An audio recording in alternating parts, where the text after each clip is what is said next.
Bonjour à tous. Aujourd'hui, nous allons parler donc de pneus. Eh oui, donc voilà, je prépare au fur et à mesure donc les vidéos. C'est une vidéo que j'avais envie de faire parce que j'ai remarqué que j'avais pas forcément la tenue de route de la même manière avec la Mégane d'ailleurs que j'ai en location et de l'autre côté la Mégane que l'on m'a prêtée. Et est-ce que ça pourrait être un problème de marque et notamment donc sur le modèle Y où c'est des Hankook. Donc on va faire le point dans cette vidéo en totalité. Pour ceux qui me diront «Ah mais c'est pas sur la voiture électrique tout ça, qu'est-ce qu'ils nous racontent?»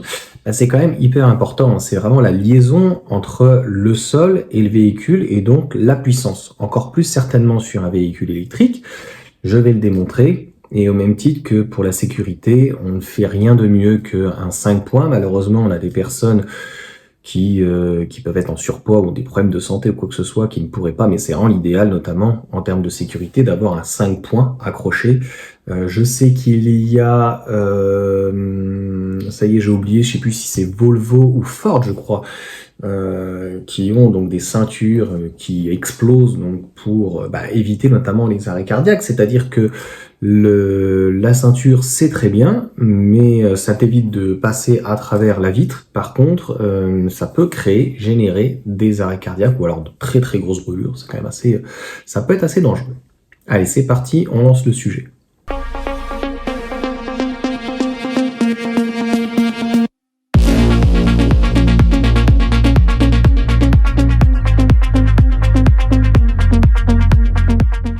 J'ai trouvé sur Caradisiac, j'ai trouvé que c'était, sur Avatacar, assez intéressant. Il répondait à pas mal de choses, notamment donc pourquoi choisir des pneus spécifiques pour les voitures électriques, et quelque chose qui est déjà tout simple ou tout bête, c'est un véhicule beaucoup plus lourd. Donc on peut prendre l'exemple par exemple du 3008, c'était 1 tonne 4 en thermique, et aujourd'hui ça va être plus de 2 tonnes finalement en électrique. Donc il y a un poids, il y a une résistance bien sûr qui n'est pas la même. Il parle aussi un moteur plus silencieux, donc c'est vrai que par rapport au bruit, donc il y a des véhicules. Alors tu me diras en commentaire, vraiment c'est une vidéo où j'avais envie d'en parler, mais je ne suis pas ingénieur, je ne suis pas spécialiste en pneus, donc je le fais avec ma sensibilité, avec mon vécu et mes valises. Je sais que les Hankook, ils ont une bande donc pour essayer de limiter, mais pour autant, je crois que je les ai vus à 73 décibels. Les autres ont un petit peu moins de décibels. Est-ce qu'elles ont toute une bande éventuellement pour à l'intérieur, donc de mousse, etc. Je ne sais pas, je te dis, on va faire le point au fur et à mesure de la vidéo. Je vais faire des petites incrustations par-ci par-là, ne t'inquiète pas. Mais clairement, c'est pas un problème finalement du pneu, c'est-à-dire qu'avant on avait l'habitude d'avoir le ronronnement du moteur. C'est un petit peu, je crois que j'avais dû le dire peut-être une fois quand t'es en boîte de nuit, quand moi j'ai pas trop d'odorat, mais les gens qui y allaient avant quand on avait le droit de fumer et après, il paraît que on sentait plus les odeurs de tabac, mais on sentait les odeurs des gens qui sentaient mauvais. Tu imagines le truc. Là, c'est exactement la même chose par rapport à cette analogie, c'est que on n'a plus le vomissement donc du moteur, même éventuellement le pot qui peut être dévissé ou entendre des clac-clac machin et tout. Donc les petits bruits, on peut peut-être un peu plus les entendre, et puis notamment la chaussée, on entend peut-être un petit peu plus, c'est exactement la même chose avec les chaussées qui sont un petit peu déformées et ceux qui sont un petit peu plus neuves. Un comportement nerveux. Alors là, je suis vraiment tout à fait d'accord. J'ai pu constater que l'idéal, c'est quand même un véhicule qui est en propulsion, parce que c'est beaucoup plus facile à gérer que très souvent les tractions déjà. Comme on a énormément de couple, encore plus qu'un gros turbo, donc les gens quand même qui ont l'habitude, tu vois, tu prends un V6, c'est coupleux, mais c'est assez linéaire. De 2000 jusqu'à 6000 tours, il n'y a pas un couple de fou qui va vraiment sur le pneu l'arracher.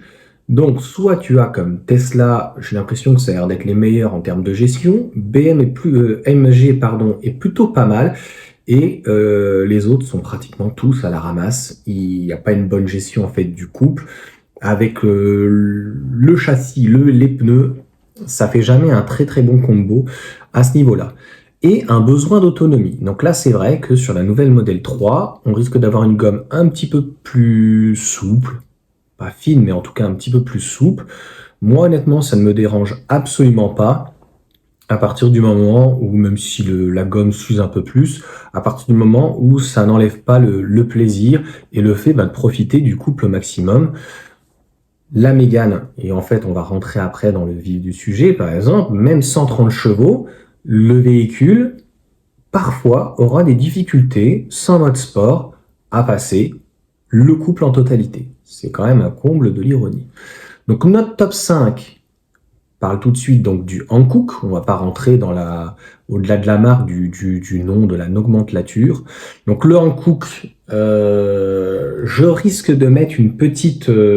J'ai trouvé par contre les infos avec les dimensions et ce qui se proposait autre chose. Donc comme Hankook sur, c'est pas un de ses meilleurs pneus ou un de trois pneus, je sais plus. Enfin c'était beaucoup mieux que Avatacar parce que il faut absolument prendre pour un véhicule électrique un pneu spécial, ils appellent ça EV, donc véhicule électrique, véhicule, je pense que ça doit être ça, hein, avec un C. Et en gros, les Hankook, c'est ceux-là qu'on a sur le modèle Y. Ce que je constate, ils sont très bien. Les Hankook, moi j'en avais déjà mis plusieurs fois sur mon Cayenne et sur d'autres véhicules. Franchement, ils sont très bien. Et alors, certainement dû grâce à la bande, elles ont très peu de pertes de pression. C'est assez impressionnant. Je me rappelle que quand j'avais ma Boxster, j'avais mis dedans, donc au lieu de mettre de l'air, j'avais mis, j'allais dire du téflon. Ça y est, j'ai complètement oublié le nom, pas de l'hélium. Tu me diras en commentaire, j'en ai parlé tout à l'heure à la femme et elle se rappelle du nom et je ne sais plus. J'avais mis de l'azote. Oh, ça y est. J'avais mis de l'azote. Et pourquoi j'avais mis de l'azote? Parce que j'avais la flemme tous les semaines ou tous les 15 jours, ou enfin plutôt tous les 15 jours à un mois, de refaire le contrôle des pneus, parce qu'en plus, là où j'habitais, j'avais pas toujours un truc qui était à proximité, pour l'essence, etc. Donc j'avais fait ça d'ailleurs chez Feu Vert, je crois que c'était 6 € chaque pneu, et j'avais constaté que au-delà que tu as une perte, en fait, les bulles, si on peut dire, donc c'est vraiment microscopique, sont beaucoup plus grosses, si on peut dire, c'est beaucoup, voilà, c'est microscopique, mais et donc, comme on a des bulles qui sont beaucoup plus grosses, finalement, il y a moins de pertes, et donc le pneu est d'ailleurs aussi beaucoup plus stable. Que ça plaise ou non, et c'est pas, j'avais vu une vidéo là-dessus sur Villebrequin où il disait que c'était du chichi. Non, je suis pas d'accord en fait. Clairement, c'est quand même très intéressant et je retrouve un peu ces sensations sur ce pneu-là où j'ai dû faire la pression des pneus. On parle de 0,2, je crois, ou 0,1, puisque je crois que c'était 3 bars, mais elle est donnée à 2,9. En gros, 6 mois, 10 000 km. A contrario, la Mégane en 20 pouces, ça fait à peu près 3 mois que je l'ai, ça fait un peu moins de 3000 km, 2500, et des bananes, et j'ai déjà fait 2 fois la pression des pneus. La pression des pneus n'est pas du tout stable avec, sur le 20 pouces iconique, j'ai des Goodyear. On en reparle juste après, sinon ça va être trop décousu. Continental, donc les Continental Eco Contact là, les Conti, c'est ce que j'ai sur la Mégane Evolution en 18 pouces. J'ai l'impression que je les trouve déjà mieux que les Goodyear. C'est mon ressenti. Maintenant, est-ce qu'ils sont un peu moins durs à l'arrière parce que c'était à cause du 20 pouces? Est-ce que le 20 pouces aussi favorise un meilleur train de pneus? Mais les Continental sont mieux. J'ai regardé, je te mettrai donc en incrustation, j'ai essayé de trouver des Conti Sport, mais en 18, je les ai pas trouvés. Je crois qu'il y en avait des Conti Sport pour la modèle Y. Donc je regarde à gauche, normalement le modèle Y qui est juste garé derrière ma cuisine, donc juste à côté. Et l'éco-contact là, j'aurais préféré un Conti Sport, quoi. Quitte, les Continental, j'en ai eu notamment sur 207cc. Ça se bouffe assez vite. Et alors là, sur le train, c'était déjà une catastrophe. C'était un problème de Peugeot. Il se bouffait un peu de l'intérieur. Certains faisaient 5-10 000 km. Genre, je crois que j'ai dû faire 20 000 ou 30 000. C'est vraiment merdique. D'ailleurs, petite aparté sur le pneu, donc le pneu Hankook. Thomas m'a fait un retour. Il est actuellement aux alentours des 40 000 km dessus parce qu'en fait, il a un peu plus, mais il a des pneus hiver. Et donc, 40 000 km, enfin, tout le monde est très satisfait, que ce soit modèle 3 ou modèle Y, sur la tenue, sur finalement le bruit et sur l'étanchéité du pneu, de ne pas avoir à remettre à chaque fois de l'air dedans. Bridgestone, C'est une marque que je connais assez peu. J'ai dû en mettre une fois et en électrique, malheureusement, j'ai pas pu les voir. Donc tu me diras en commentaire, c'est aussi ça le partage, je peux pas tout savoir. Et il y a le dernier, le Goodyear, c'est des Eagle F1G. Le pneumatique Eagle F1 est un modèle présenté de nombreux avantages et qui est compatible avec les véhicules électriques. Le Eagle F1 permet de bénéficier d'une conduite contrôlée et sportive, dimension de la consommation de carburant et réduire. Moi, je suis pas d'accord là-dessus. Clairement, je suis pas d'accord et c'est un pneu, contrairement par exemple à un Continental, dès qu'il est sous la pluie et avec un petit peu de couple, je considérerais même qu'il est merdique. Je connais assez peu Goodyear. J'ai eu pratiquement que du Michelin. J'ai fait aussi ceux qui sont très bons sur la Boxster que j'avais, c'est les P0, les Pirelli, notamment avec Porsche, on est obligé de mettre de mémoire c'est N0 ou N1. Les normes Porsche, on essaye de conserver, même si c'est finalement qu'une nomenclature, hein, ça ne change logiquement absolument rien, mais c'est approuvé par le constructeur, on sait jamais en cas d'assurance. Donc voilà pour cette vidéo. Comme je te dis, donc j'ai mis en incrustation à chaque fois les différentes noms de moi du retour que j'ai sur le pneu. J'ai l'impression et le ressenti, tu me diras en commentaire, donc vraiment c'est pour conclure, les Hankook et les Michelin ont l'air vraiment d'être très bons. Ceux qui ont, donc j'en ai pas parlé, il était juste en dessous, Michelin Ipremacy, donc ils sont toujours à la pointe de la technologie, et tu peux me parler du Bridgestone, savoir ce que tu en penses, mais voilà, je voulais vraiment en parler parce que c'est là vraiment la liaison au sol, et clairement j'ai l'impression que on retrouve les 5 principaux constructeurs. Après, des fois, c'est des sous-marques. On a comme les Kleber, etc. Donc, Continental, etc. Ils ont tous leurs sous-marques, Bridgestone, Firestone, etc. avec Goodyear. Bon, encore une fois, voilà. Dis-moi ce que t'en penses.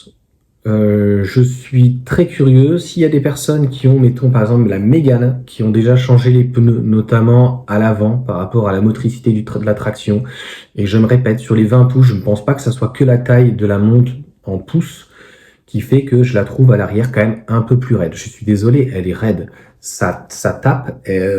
On sent comme si les suspensions travaillaient pas assez. Mais je me suis rendu compte qu'avec les 18 pouces, c'était pas le cas. Est-ce que aussi c'est dû au Continental et aussi donc bien sûr à l'épaisseur, on est en 60 sur les 18 pouces. Donc tout ceci doit jouer et c'est bien beau d'avoir de la puissance et du couple.